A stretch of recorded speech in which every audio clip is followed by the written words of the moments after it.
Сегодня в крымской столице открыли памятник выдающемуся летчику, дважды Герою Советского Союза Амедхану Султану.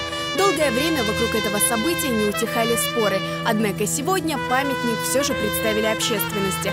Автор монумента, скульптор Айдар Алиев, постарался передать мужество и силу летчика аса.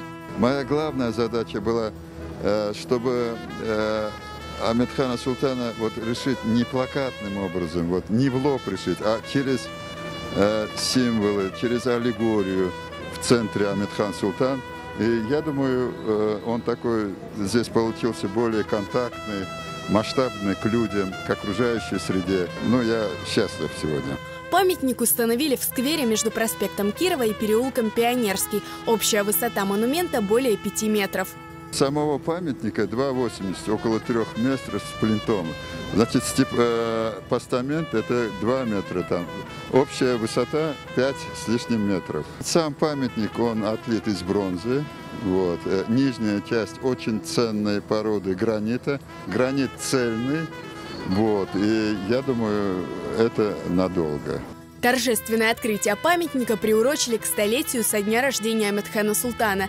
Среди присутствующих представители крымско-татарской интеллигенции, участники национального движения, историки, преподаватели, артисты. Мы этот вопрос ставили давно.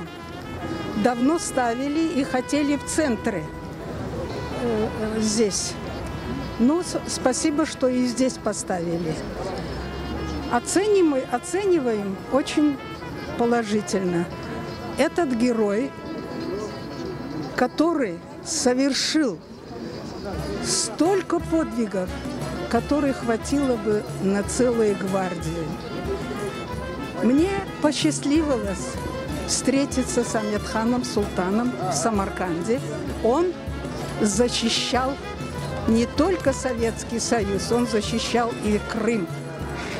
Сын крымско-татарского народа. Памятник мне понравился. Амедхан живой. Айдар Алиев смог передать точно его образ, его содержание. Это, наверное, часть сердца крымских татар. Потому что без Амедхана мы себя не помнили ни в детстве, ни в юности, ни в студенческие годы, ни сегодня, занимаясь военной историей. Амедхан – это живой человек, это живая легенда. Это человек, который каждым днем своей жизни подтверждал преданность своему народу крымско-татарскому. Я хотел бы подчеркнуть, что это очередной гвоздь в гроб всех мифов о крымских татарах, о крымско-татарском коллаборационизме во время Второй мировой войны. Это лишнее доказательство того, что крымские татары далеко не предатели, что крымские татары наряду со всеми народами Советского Союза, тогдашнего государства, воевали против коричневой чумы 20 века, против нацизма. У нас много героев, мы воевали все. Я считаю, что это прекрасное событие. Это, конечно же, однозначно вошло в историю нашего крымско-татарского народа, в историю государства однозначно. И я считаю, что это очень важный шаг для подрастающего поколения, потому что наша молодежь, она должна знать своих героев, она должна гордиться. И имя Амедхана Султана на самом деле это словно солнце.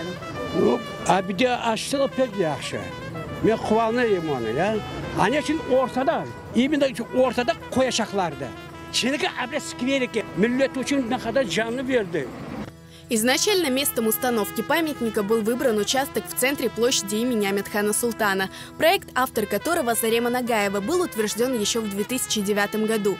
Однако власти города решили не только изменить место установки монумента, но и реализовать проект другого архитектора. Не так давно Зарема Нагаева все же добилась одобрения в правительстве Крыма. И теперь идут подготовительные работы по установке памятного комплекса. Было установлено место, это треугольник, который как раз напротив мы видим. На этом месте должен был быть установлен памятный комплекс. Время шло, средств не было на это дело. Сейчас уже нашлись спонсоры, собираются деньги. Мы объявим счета, на которые будут перечисляться деньги. В настоящее время тот памятник, который открыт, он был открыт к юбилею. Это комплекс, который будет возводиться в течение года. В настоящее время продолжается оформление документов на землю. Участок, тот, который был выделен в 2009 году, он и остается. Вот перед вами этот комплекс, который будет именно в таком виде возведен напротив треугольника. Кроме того, на здании Симферопольского техникума железнодорожного транспорта и промышленности, где учился Амедхан Султан, открыли памятную доску. А Крымско-татарская национальная школа в городе Эски Кырым теперь носит имя выдающегося летчика.